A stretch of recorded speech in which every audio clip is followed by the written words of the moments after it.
وہ بڑے خلاف تھے، بڑے سخت بیانات دیے، لیکن اس کے باوجود انہوں نے پاکستان کے اس وقت کے وزیر اعظم سے بات کی. تو یہ کوئی بڑی بات نہیں تھی، اور یہی خیال تھا کہ چند ہفتوں کے اندر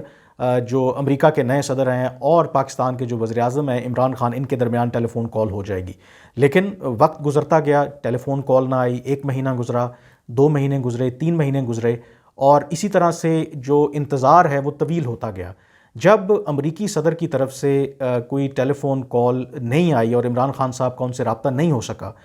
تو عمران خان صاحب کے جو کرٹکس تھے پاکستان کے اندر، جو اپوزیشن جماعتیں ہیں، انہوں نے ان پر تنقید کرنا شروع کر دی کہ عمران خان صاحب کی یہ ناکامی ہے کہ وہ کیسے لیڈر ہیں کہ امریکہ کے جو نو منتخب صدر ہیں وہ ان کے ساتھ ٹیلی فون پر بات کرنے تک کے لیے گوارا نہیں ہے. تو یہ چیز ظاہر سی بات ہے عمران خان صاحب کے لیے پولیٹیکلی بہت ڈیمیجنگ تھی، کیونکہ وہ اپنے آپ کو سمجھتے تھے کہ ان کی جو سٹیچر ہے، کہ جس طرح کی وہ قیادت کر رہے تھے، اور خاص کر کے جو اس سے پہلے جو صدر تھے ٹرمپ، ان کے ساتھ ان کی بڑی زبردست ایک کیمسٹری تھی. ایک مختصر مدت میں ان کی اوپر تلے 3 ملاقاتیں ہوئیں، اور جب اس طرح کی آپ کی ان کے ساتھ انگیجمنٹ تھی اور آل آف اے سڈن ایک نیا صدر آتا ہے، وہ آپ سے ٹیلی فون کال بھی نہیں کرتا، تو یقینی طور پر یہ ایک تشویشناک پہلو تھا. اور گیون دا فیکٹ کہ امریکہ کو پاکستان کی اس وقت ضرورت اس طرح سے بھی تھی کیونکہ ان کا وہاں سے افغانستان کے اندر سے امریکی افواج کا انخلاء ہو رہا تھا، اور پاکستان کا اس میں بڑا کلیدی کردار ہے. تو امریکی صدر کی طرف سے کال نہ آنا جو ایک معمول کی بات تھی، وہ ایک بہت بڑا پاکستان کے لیے اور عمران خان صاحب کے لیے ایک پولیٹیکل ایشو بھی بن گیا، اور لوگوں نے بار بار یہ پوچھنا شروع کر دیا کہ ٹیلی فون کال کیوں نہیں آ رہی. تو اس اثناء میں جو دباؤ ہے وہ بڑا، پاکستان کے جو سفیر تھے اسد مجید، ان پر بہت زیادہ دباؤ آیا تحریک انصاف کی حکومت کی طرف سے کہ آپ وہاں پر کیا کر رہے ہیں، کہ آپ ایک جو کال ہے امریکی صدر بائیڈن اور عمران خان کے درمیان وہ ارینج نہیں کر سکتے. وہ اپنی کوشش کرتے رہے، ظاہر ہے کہ سفیر کی بھی اپنی لمیٹیشنز ہوتی ہیں، اور جب اس میں وہ کامیاب نہ ہوئے تو پھر ہم نے دیکھا کہ اگست 2021 میں عمران خان صاحب کے جو نیشنل سیکیورٹی ایڈوائزر معید یوسف، وہ واشنگٹن تشریف لائے، اور وہ جب واشنگٹن تشریف لائے، بجائے اس کے کہ جو باقی معاملات ہیں پاکستان اور امریکہ کے درمیان شاید اس پر بات ہوتی، یہ جو ٹیلی فون کال ہے یہ ایک بڑا ایشو بن گئی. انہوں نے فائنینشیل ٹائمز کے ساتھ انٹرویو میں یہ آپ کہہ سکتے ہیں کہ ایک طرح کی شکایت لگا دی کہ جو امریکی صدر بائیڈن ہیں، اس ملک کے لیڈر سے جس کا افغانستان کے اندر امریکہ خود اعتراف کرتا ہے کہ میک اور بریک جیسا کردار ہے، اس سے وہ ٹیلی فون پر بات تک نہیں کر رہے. تو اس کا کیا مطلب لیا جائے؟ مطلب انہوں نے ایک سوالیہ انداز میں یہ بات اٹھائی، اور پھر آگے چل کے وہ یہ کہتے ہیں کہ ہر دفعہ جب پاکستان یہ درخواست کرتا ہے بات کرنے کی تو انہیں یہ بتایا جاتا ہے امریکہ کی طرف سے، کبھی کہا جاتا ہے کوئی ٹیکنیکل ریزن ہے، کبھی کوئی اور وجہ بتا دی جاتی ہے. اور معید یوسف صاحب کہتے ہیں کہ لوگ جو امریکہ کا جو ایکسکیوز ہے یا جو وہ وجہ بتاتے ہیں وہ ماننے کے لیے تیار نہیں ہے. تو اس سے آپ اندازہ کریں کہ ایک عام سی بات، ایک ٹیلی فون کرٹسی کال ایک بہت بڑا ایشو بن گئی تھی. ان اینی کیس اس کے باوجود کوشش جو ہے وہ بیہائنڈ دا سین جو تحریک انصاف کی گورنمنٹ تھی، عمران خان صاحب تھے، شاہ محمود قریشی ان کے فورن منسٹر تھے، انہوں نے وہ کوشش جاری رکھی. جب معاملات بالکل میرے خیال میں ایک ٹپنگ پوائنٹ پر پہنچ گئے اور چیزیں بالکل ٹھیک نہیں ہو پا رہی تھیں، تو پھر اتنے میں جو پاکستان کے سفیر ہیں اسد مجید، ان کا ٹینیور بھی وہاں پہ پورا ہو گیا اور بالآخر انہوں نے وہاں سے پوسٹ آؤٹ ہونا تھا. تو انہوں نے بالآخر امریکی انتظامیہ سے درخواست کی کہ کم از کم اتنا تو بتا دیں کہ آخر جو گورنمنٹ ہے تحریک انصاف کی یا پاکستان ہے، اس کا قصور کیا ہے کہ ابھی تک بائیڈن جو ہیں وہ عمران خان صاحب سے کیوں بات نہیں کر رہے. تو پھر پاکستان کے جو سفیر کی درخواست پر ایک فیئر ویل انہوں نے خود ہی ارینج کیا، جس میں ڈونلڈ لو جو ہیں امریکی سینئر اہلکار جو جنوبی ایشیا اور سینٹرل ایشیا کے افیئرز کو دیکھتے ہیں،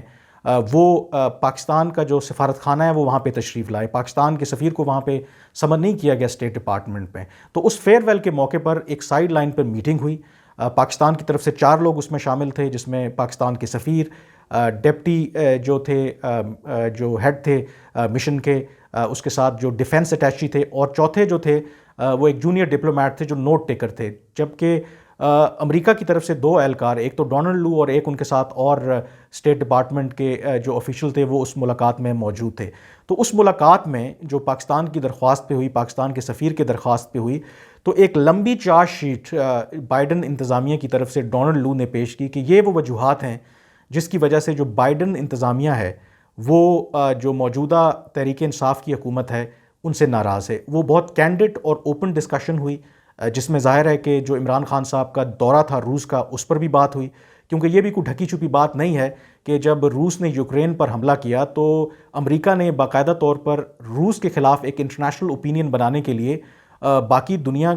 کے اوپر دباؤ بھی ڈالا، ان کو ریکویسٹ بھی کی، ان سے کہا بھی کہ وہ اس معاملے میں رشیا کے بجائے وہ باقی دنیا کا ساتھ دیں۔ اور اس میں اگر آپ جو اس زمانے میں جو کمیونیکیشن ہے انڈیا اور امریکہ کے درمیان، اگر آپ وہ مراسلے اگر پبلک کر دیے جائیں تو آپ کو اندازہ ہوگا کہ جو ڈسکشن تھی امریکی اور بھارتی اہلکاروں کے درمیان وہ اس سے کہیں زیادہ ٹینس تھی، کہیں زیادہ اس کے اندر آپ کہہ سکتے ہیں کہ خفگی تھی۔ بہرحال اس میں جو چارج شیٹ بنیادی طور پر ایک پوری چارج شیٹ دی گئی کہ یہ وجوہات ہیں جس کی وجہ سے جو بائیڈن انتظامیہ ہے وہ عمران خان صاحب کی حکومت سے انگیج نہیں کر رہی یا اس طرح سے انگیج نہیں کرنا چاہتی۔ جو ایک بہت کلیدی فیکٹر تھا جس نے رول پلے کیا شروع میں ہی کہ عمران خان صاحب کو کال نہیں آئی، کیونکہ عمران خان صاحب کی خواہش تھی تحریک انصاف کی، ٹرمپ کے ساتھ تعلقات پاکستان کے اور عمران خان صاحب کے بڑے اچھے تھے، تو ان کی خواہش تھی کہ ٹرمپ دوبارہ صدر منتخب ہو کر کے آئیں۔ اور جو ڈیموکریٹک پارٹی ہے، بائیڈن جس کو ریپرزینٹ کرتے ہیں، ان کی طرف سے یہ بھی الزام لگایا گیا کہ جو پاکستان کا جو سفارت خانہ ہے واشنگٹن کے اندر، وہ کہیں نہ کہیں ٹرمپ کی حمایت میں بہت زیادہ بڑھ چڑھ کر وہ حصہ لے رہا تھا اور وہ ایک پارٹی بن گئے تھے، تو وہ اس کو بھی بہت باریک بینی سے نوٹ کر رہے تھے کہ یہ لوگ تو ٹرمپ کے حمایتی ہیں۔ تو اس وجہ سے بھی جو سٹارٹ میں ہی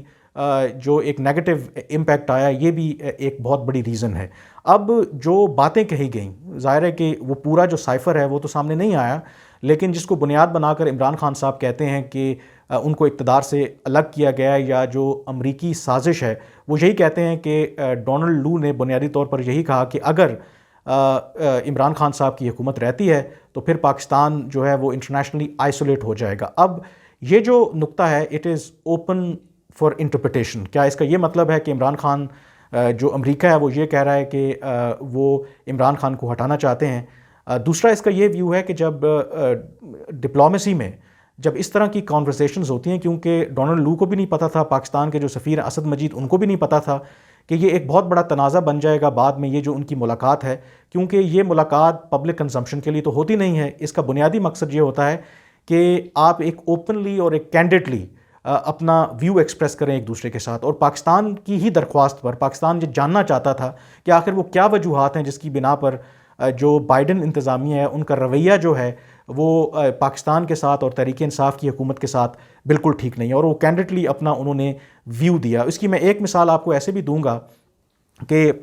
پاکستان کی خواہش ہے کہ وہ بھارت کے ساتھ تعلقات کو بہتر کرنا چاہتے ہیں۔ عمران خان صاحب بھی جب آئے تھے منتخب ہو کر، انہوں نے کئی دفعہ کوشش کی کہ ان کے ساتھ تعلقات بہتر ہوں، لیکن پھر پاکستان خود تحریک انصاف اور پاکستان کے جو سٹیک ہولڈرز ہیں اس نتیجے پہ پہنچے کہ جب تک بھارت کے اندر بی جے پی کی حکومت ہے، جب تک خاص کر کے مودی سرکار ہے، تو ہمیں کسی بھی قسم کی ایسی توقع نہیں رکھنی چاہیے کہ بھارت کے ساتھ ہمارے تعلقات جو ہیں اس میں بہتری آئے گی۔ اور انہوں نے یہی کہا کہ اگر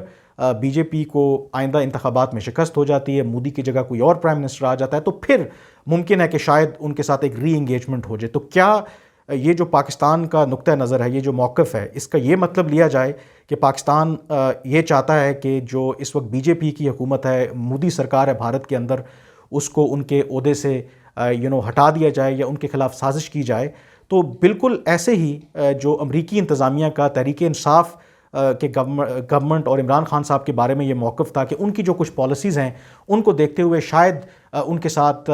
تعلقات جو پاکستان کے اور امریکہ کے ہیں وہ اس طرح سے امپروو نہ ہو پائیں۔ تو یہ بنیادی طور پر ایک کانٹیکسٹ تھا جس کی وجہ سے وہ جو سائفر ہے وہ جنریٹ ہوا، اور اس کی وجہ سے ایک بہت بڑی کنٹروورسی ہوئی، اور جو اسد مجید صاحب کے جو قریبی ذرائع ہیں یہ ان کے وہم و گمان میں بھی نہیں تھا کہ اس سائفر کو یہ جو تحریک انصاف کی حکومت ہے وہ پولیٹیکل مائلیج کے لیے استعمال کرے گی۔ انہوں نے for the greater good of the country وہ سائفر جو ہے وہ شیئر کیا تاکہ پاکستان جو اپنی امریکہ کے حوالے سے پالیسی ہے وہ اکارڈنگلی پریپیئر کر سکے۔ وہ اس کا پرپس ہرگز یہ نہیں تھا کہ اس سائفر کو پبلک کیا جائے یا اس سائفر کے کچھ نکات کو پبلک کر کے ایک پوری کنٹروورسی بنا دی جائے۔ اور اس کا نتیجہ کیا ہوا کہ اسد مجید صاحب جن کی ادروائز وہ کیریئر ڈپلومیٹ ہیں، بہت اچھی ریپیوٹ ہے، ان کا کیریئر جو ہے وہ داؤ پہ لگ گیا، بلکہ ان کا کیریئر جو ایک ہر جو شخص کی خواہش ہوتی ہے کہ جب وہ کوئی کسی بھی فیلڈ میں ہو کہ وہ ٹاپ پہ پہنچے، اور وہ پوٹینشل اور بہت میرٹ کے اوپر کینڈیڈیٹ تھے فارن سیکرٹری کے، اور ایون ایک لمحے کے لیے تو جو پی ڈی ایم کی حکومت ہے انہوں نے فیصلہ کر لیا تھا کہ جو نئے فارن سیکرٹری ہیں وہ اسد مجید ہی ہوں گے، لیکن جو نئی آڈیو لیکس آئیں اس کے نتیجے میں ظاہر ہے ایک نیا تنازع کھڑا ہوا، جس کی وجہ سے حکومت نے اس میں نظر ثانی کی اپنے فیصلے میں، اور اب کم و بیش یہ طے ہے کہ جو اسد مجید ہیں وہ فارن سیکرٹری نہیں بن پائیں گے، اور اس کی سب سے بڑی وجہ یہی ہے کہ یہ جو سائفر کو جس طریقے سے ایک تنازع بنایا گیا، اس کی وجہ سے نہ چاہتے ہوئے بھی جو اسد مجید ہیں اس کا آپ کہہ لیں کہ ایک وکٹم بن گئے ہیں، اور ان کا جو کیریئر ہے جو فارن سیکرٹری بن سکتے تھے اب وہ فارن سیکرٹری جو ہے وہ نہیں بن سکیں گے۔ اس میں ایک اور جو اہم نقطہ ہے جو ہمیں سمجھنے والی بات ہے کہ جس کا بہت زیادہ ذکر عمران خان صاحب پہلے کرتے رہے، ڈونلڈ لو۔ اب یہ ڈونلڈ لو کون ہے؟ ڈونلڈ لو بنیادی طور پر یہ اسٹیٹ ڈپارٹمنٹ کے ماضی میں امپلائی رہے ہیں، مطلب ایک ڈپلومیٹ رہے ہیں، پاکستان کے اندر انہوں نے سرو کیا ہے، پشاور میں بہت عرصہ رہے ہیں، اور ان کے بارے میں کہا جاتا ہے کہ وہ اردو بہت اچھی بولتے ہیں۔ اب جب بائیڈن انتظامیہ آئی تو جب انہوں نے ری ہائر کیا، ان کو ساؤتھ ایشیا اور سینٹرل ایشیا افیئرز کا چارج دیا، تو آپ حیران ہوں گے کہ اس کی مخالفت کس نے کی؟ اس کی مخالفت، ان کی اپوائنٹمنٹ کی مخالفت بھارت نے کی۔ اب بھارت نے کیوں مخالفت کی؟ بھارت کا یہ نقطہ نظر تھا کہ ڈونلڈ لو جو ہیں وہ پرو پاکستانی ہیں، وہ پاکستانی سمپتھائزر ہیں، وہ پاکستانی لابیسٹ ہیں، اور ان کے بقول ایک ایسا شخص جو پاکستان کے بارے میں ایک سمپیتھیٹک ویو رکھتا ہے، اگر آپ اس کو اسٹیٹ ڈپارٹمنٹ میں اتنی امپورٹنٹ جگہ دیں گے تو وہ بھارت کے جو مفادات ہیں ان کے خلاف ہے۔ تو یہ وہ رویہ تھا، اور ایک پرسپیکٹو یہ بھی ہے کہ جو ڈونلڈ لو نے جو بہت کینڈیڈ اور اوپن ڈسکشن پاکستان کے سفیر کے ساتھ کی، ایک پرسپیکٹو اس کا یہ بھی ہے کہ یہ کوئی دوست ہی آپ کے ساتھ کر سکتا ہے، کیونکہ پاکستان چاہتا تھا، سفیر چاہتے تھے کہ آپ ایک ٹرو پرسپیکٹو دیں، تو انہوں نے بغیر کسی لگی لپٹی کے آپ کو وہ باتیں امریکی انتظامیہ کا جو سینس ہے پاکستان کے بارے میں اور عمران خان کی حکومت کے بارے میں وہ بتائیں، اور اس کا بنیادی مقصد بتانے کا یہ تھا کہ اس وقت امریکی انتظامیہ کے اندر اس طرح کا غم و غصہ پایا جاتا ہے، اور آپ کو ایک پوری پکچر دکھائی کہ تاکہ آپ اپنی جو پالیسی ہے وہ اکارڈنگلی پریپیئر کر سکیں۔ اینی ویز یہ ظاہر ہے کہ it is up to you کہ اب آپ اس کو کس طرح سے انٹرپریٹ کرتے ہیں۔ بہرحال یہ ایک کانٹیکسٹ تھا، ان نٹ شیل وہ یہ تھا کہ یہ جو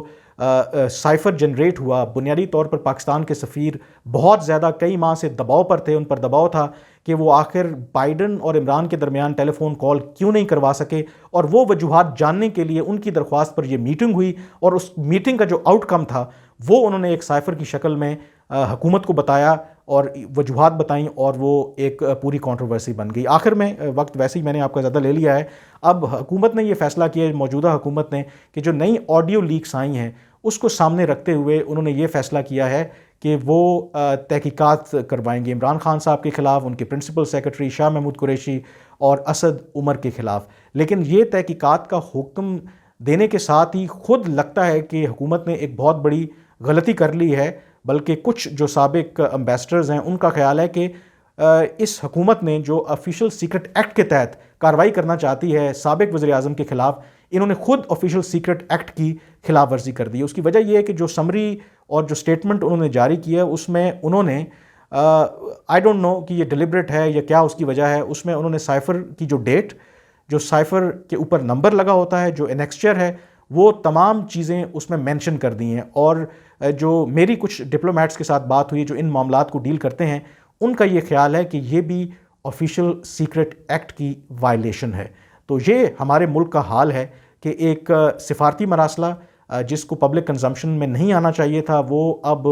پبلکلی ڈسکس بھی ہو رہا ہے، ہم بھی ڈیبیٹ کر رہے ہیں، عام شخص بھی ڈیبیٹ کر رہا ہے، اور پوری دنیا میں ہمارا ایک مذاق بن رہا ہے۔ تو اسی وجہ سے جب کہا جاتا ہے کہ پاکستان ایک بنانا ریپبلک ہے، تو کہیں نہ کہیں اس میں سچائی تو ہے۔